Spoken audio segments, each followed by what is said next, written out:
राज्याचे उपमुख्यमंत्री अजित पवार यांनी कोल्हापूर येथील विशाळगडावर झालेल्या नुकसानग्रस्त घरांची पाहणी केली. आरोपींवर कठोर कारवाई करण्यात येईल असा इशारा देखील त्यांनी दिला. कायदा आणि नियम कोणीही हातामध्ये घेण्याचा प्रयत्न करू नये. निष्पाप लोकांच्या घराचं नुकसान केलेलं आहे. इथं राहणाऱ्या लोकांचा आणि अतिक्रमणाचा काहीही संबंध नव्हता. प्रशासनाच्या वतीने 50,000ची मदत करण्यात आली आहे. संबंधितांवर योग्य ती कारवाई केली जाईल अशी प्रतिक्रिया उपमुख्यमंत्री अजित पवार यांनी या पाहणी दौऱ्यावेळी केली आहे. छत्रपती शिवाजी महाराजांसोबत देखील सगळ्या जाती धर्माचे लोक होते. होता जीवा म्हणून वाचला शिवा. सोशल मीडियाच्या माध्यमातून वातावरण खराब करू नका असे देखील अजित पवार यांनी म्हटलं आहे.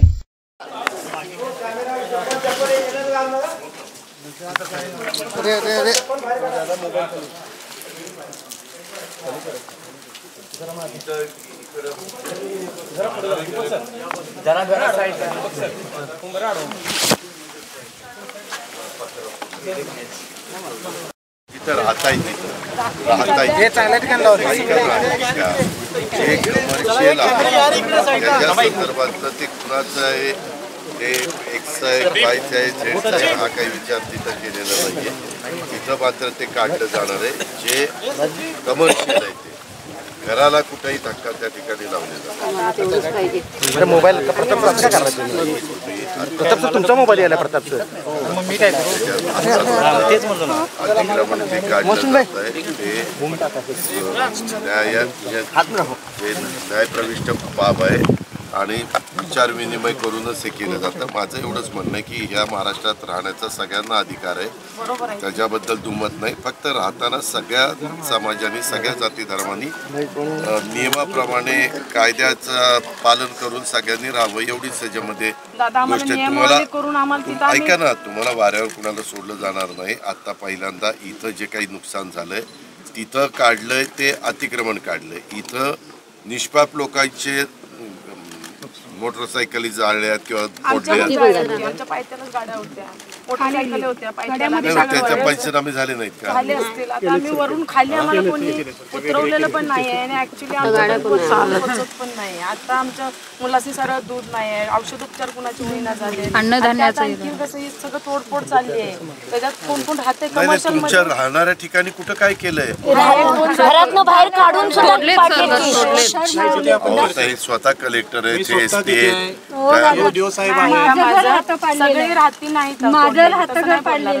पण कमर्शियल मध्ये राहता जर तोडलेला असेल तर त्याच्या संदर्भातली आम्ही जी काही मदत करायची नीट ऐका. राहतं तोडलेला असेल तर राहतं घर मी राहत होते तिथं मी दवाखान्यात गेले असताना माझं राहतं घर तुम्हाला कमर्शियल मध्ये तुमचं काय नाव आहे? कमर्शियल मध्ये राहत होता.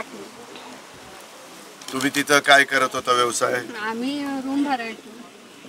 अच्छा, म्हणजे पर्यटक आल्यानंतर 1 दिवसाकरता 2 दिवसाकरता तोच व्यवसाय. येणाऱ्या पर्यटकांना आपलं रूम पाणी द्यायचं तेच कमर्शियल तेच आहे आमचं. आणि ते पण 2-2.5 वर्षापूर्वी म्हणजे 31% चालू आहे. त्यात आमचा उदरनिर्वाह चाललाय. त्यात हे सगळं केलंय. त्याच्यात तुम्ही तुमच्या ताई काय चाललंय? जिन्याच्या वरती आमचं छोटस छप्पर होतं माझं ते तोडलं ह्याने. त्याच्यावर आम्ही हे बाबाच्या जीवावर सरबतचा धंदा करून जगत होतो. राहायला कुठं होता? तिथंच राहतो. नाही ठेवलेलं सगळं तोडून टाकलं. ते आता गडावर तुम्ही आले असते का? पहिल्यांदा इथलं तर इथं तर त्यांचा कुणाचा काही संबंध नव्हता. आम्ही नियमाप्रमाणे ताई नियमाप्रमाणे मदत केली जाईल. कायद्याप्रमाणे नियमाप्रमाणे जे असेल मदत म्हणजे आता फक्त अशी पाहिजे की आम्ही राहती घरात आमची कायम करावी. आता ही मॅटर आहे कोर्टात. राहत्या घराच्या संदर्भात ऐका ना, राहत्या घराच्या संदर्भात कोर्टाच्या संदर्भात आहे. तिथं आम्ही कुठे काही करत नाही. कलेक्टर साहेबांनी आम्हाला असं बोललंय की 30 सप्टेंबर पर्यंत तुम्ही राहती घर सुद्धा रिकामी करा. नाही सांगितलंय सरांनी.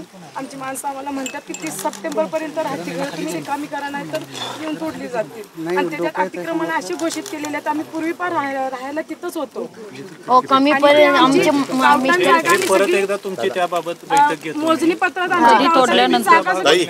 1 मिनिट मला सगळ्यात तुम्हाला सांगायचंय. तुम्ही घाबरून जाऊ नका. आता पहिल्यांदा इथं जे काही नुकसान झालं ह्या वाडीमध्ये इथलं पहिल्यांदा आम्ही सगळं नीट असं झालंय दादा, वरतीपर्यंत कोण पोहोचू शकत नाही. परवा खासदार आलेले, कोण आलेले वरतीपर्यंत कोण येत. आता आम्ही आलोय, आम्हाला प्रशासनाने सुद्धा हे केलं, पण चालत आलोय आम्ही. आम्ही चालत आलोय, तुमच्यासाठी चालत आलोय. 3 किलोमीटर आहे विशाल गडन, 5 किलोमीटर तेच दादा वरून आम्ही चालत पावसात तुमच्यासाठी आलो, कारण मी ऐकून घेतलं ना.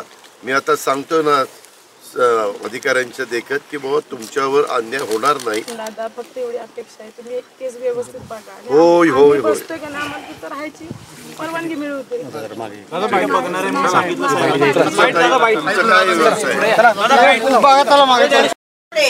हम दरवाजे खिड़की सब तोड़े के बाद भी जंगल में अभी भागे, जान बचाने लिए गए.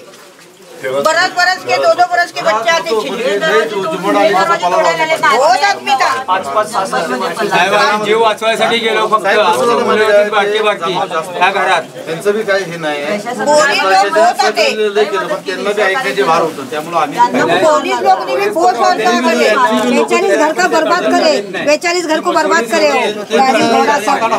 पोलीस चांगला होता, त्यांनी चांगले सहकार्य केलं आम्हाला. कंट्रोल झालेलं आहे. लहान लहान मुलं 11 माणसं त्यांची ही झाली. काय बहुत मदद करे हमारे को.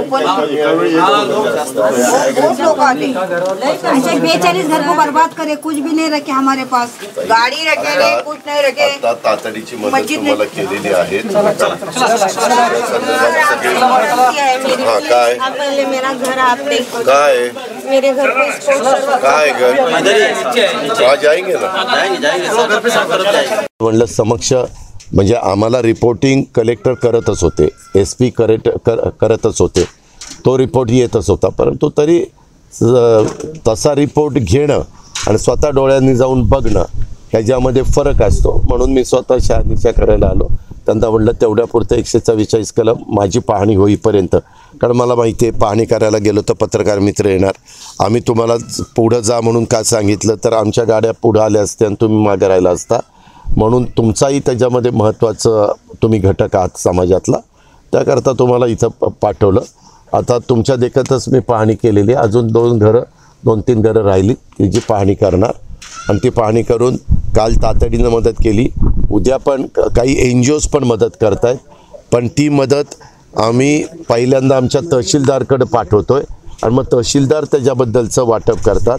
इतर पण अधिकाऱ्यांना म्हणजे रोज सातत्याने SP आणि कलेक्टर हे सगळे लक्ष ठेवून आहेत आणि बारकाईने इथं सरकारचं लक्ष आहे. शिवाय काही जण उद्या त्यांच्या परीनं कुटुंबागणीस 50,000 रुपयाची मदत ही पण आम्ही त्या ठिकाणी देतो आहे.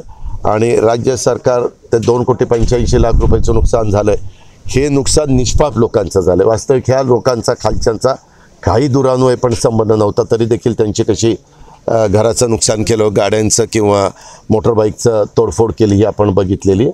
आणि असं कधी आपण कुणाला वाऱ्यावर सोडत नाही. माझं आजची पाहणी केल्यानंतर महाराष्ट्रातल्या तमाम जनतेला आव्हान आहे की कृपा करून वेगळ्या प्रकारचे सोशल मीडियामध्ये काही व्हिडिओ हे दाखवण्याचा प्रयत्न करू नका. त्याच्यातनं वातावरण खराब होईल अशा प्रकारचा प्रयत्न करू नका. सरकारने ही बाब फार गांभीर्याने घेतलेली आहे आणि अतिशय बारकाईनं ह्याच्यामध्ये लक्ष दिलेलं आहे. जे चुकीचं असेल, चुकीच्या गोष्टीचं समर्थन सरकार अजिबात करणार नाही. त्यांनाही समजून सांगितलं जाईल. आत्ता पण महिलांचा मॉब जो वरचा आलेला होता त्या म्हणल्या की अजून एकदा आम्हाला लगेच कलेक्टर म्हणाले की मी परत एकदा तुमच्याकडे येतो. एक गोष्ट खरी आहे की अशा प्रकारचे गड किल्ले छत्रपती शिवाजी महाराजांच्या काळातल्या त्या गड किल्ल्यांचं संवर्धन झालं पाहिजे. त्याला दरवर्षी आम्ही बऱ्यापैकी निधी पण देतो आहे जेवढा गरजेचं आहे अशा पद्धतीनं. आणि त्याचं नवीन पिढीलाही वाटतं की तिथं कुठली चुकीची गोष्टी होऊ नये, अतिक्रमण होऊ नये, त्याच्यामध्ये जे व्हावं ते नियमाने व्हावं अशा प्रकारची मागणी शिवप्रेमींची पण आहे आणि जे इतिहासाचा अभ्यास करतात अशा प्रकारच्या व्यक्तींची पण आहे. आणि त्या सगळ्यांच्याबद्दल एक आदराची भावना ठेवूनच आम्ही पुढं जाणार आहोत, ही गोष्ट मला सांगायची. पण ह्याच्यातनं समाजामध्ये फूट पडेल, कारण नसताना जातीय सलोखा हा बिघडेल आणि त्याच्यातनं एक राज्यामध्ये दूषित वातावरण होईल, कलुषित वातावरण होईल अशा प्रकारचा प्रयत्न कुठल्याही राजकीय पक्षांनी करू नये, कुठल्याही संघटनांनी करू नये, कुठल्याही नेते मंडळींनी करू नये, कुणीच करू नये असंही आव्हान मी करतो. तर या सगळ्याला जबाबदार अजिबात नाही. आपण अतिशय दादांत खोटा आरोप करताय. विनय कोरे स्वतः येऊन गेले, मला एसपीने स्वतः सांगितलं इथं एक दुःखद घटना घडलेली होती, त्यांचं सांत्वन करायला आले. त्यावेळेस त्यांनी इथली सगळी, त्यांचाच मतदारसंघ आहे, त्यांनी सगळी पाहणी त्या निमित्तानं केली. ही सगळं इथं 144 कलम पुकारलेलं होतं. 144 कलम पुकारलेलं असल्यामुळं येणं म्हणजे मग ते 144 कलमाचा भंग केल्यासारखं होतं. त्यावेळेस पण सतेज पाटील आणि संभाजीराजे आले. त्यांनी शेवटी प्रशासनाला शाहू महाराज, मी चुकून संभाजीराजे आधी आले होते, शाहू महाराज, खासदार शाहू महाराज ते आले. तर त्यांनी प्रशासनाला विचारलं, प्रशासनाने त्यांना ते खासदार आहेत, ते लोकप्रतिनिधी आहेत, विधान परिषदेचे सदस्य असल्यामुळं त्यांना तेवढ्यापुरती परवानगी दिली, जास्त लोक बरोबर घेऊन जाऊ नका. मी सकाळी ज्यावेळेस कलेक्टर आणि SP ला फोन केला, मी म्हणलं की मला पण स्वतःला पाहणी करायची, कारण मी उद्या साताऱ्याच्या दौऱ्यावर होतोच, म्हणून मी दुपारी पुन्हा सोडलं. उद्या मी मुख्यमंत्री आणि देवेंद्रजी त्या संदर्भामध्ये तुम्हाला माहिती आहे मधल्या काळामध्ये प्रतापगडचं पण अतिक्रमण काढण्यात आलं. अशा प्रकारची कुठं एक तुम्ही सगळेजण म्हणता अतिक्रमण आहे, काही ठिकाणी जरूर अतिक्रमण असतील, परंतु तुम्ही इतिहासामध्ये गेला आणि इतिहास वाचला तरी छत्रपती शिवाजी महाराजांनी देखील 18 पगड जाती 12 बलुतेदारांना घेऊन हिंदवी स्वराज्याची स्थापना केली. सगळ्या जाती धर्माचे लोक त्यांच्याबरोबर होते, हे इतिहासामध्ये नोंद आहे. होता जीवा म्हणून वाचला शिवा, अशाही पद्धतीनं आपण सगळेजण वाचतो. अशा अनेक, आणि त्याच्यामध्ये सगळ्या जाती धर्माचे लोक आहेत आणि काही तर गोष्टी फार पूर्वीपासून तिथं आहेत, ही पण इतिहासामध्ये त्याच्याबद्दलची नोंद आहे. ह्याही गोष्टी बघितल्या पाहिजे. पण कुठल्याच समाजाने नवीन काही तिथं करण्याचा प्रयत्न करू नये. नवीन कुठं गड किल्ल्यावर नवीन अतिक्रमण किंवा काही गोष्टी करण्याचा प्रयत्न करू नये. ज्यांच्या स्वतः प्रशासनाने गांभीर्यानेच घेतलेलं आहे. प्रशासनाने त्यावेळेस वर पण कुणाला तिथं जाऊन दिलं नाही. त्यावेळेसचा मॉब त्यांनाही समजून सांगण्याचं काम केलं. माजी खासदार संभाजीराजेंना पण समजून सांगण्याचं काम प्रशासन त्या ठिकाणी करत होतं. परंतु कधी असा एखादा मॉब हा थोडासा ॲग्रेसिव्ह झाला की मग तो कुणाचं ऐकत नाही. हे पाठीमागची अनेक उदाहरणं आपल्याला आहेत. त्याच्याबद्दल दुमत असायचं कुणाचंच कारण नाही. आणि शासन कुणालाही कायदा हातामध्ये घेऊन देणार नाही. कायद्याच्या नियमाच्या चौकटीमध्ये राहून त्याच्यातनं पुढची वाटचाल केली जाईल.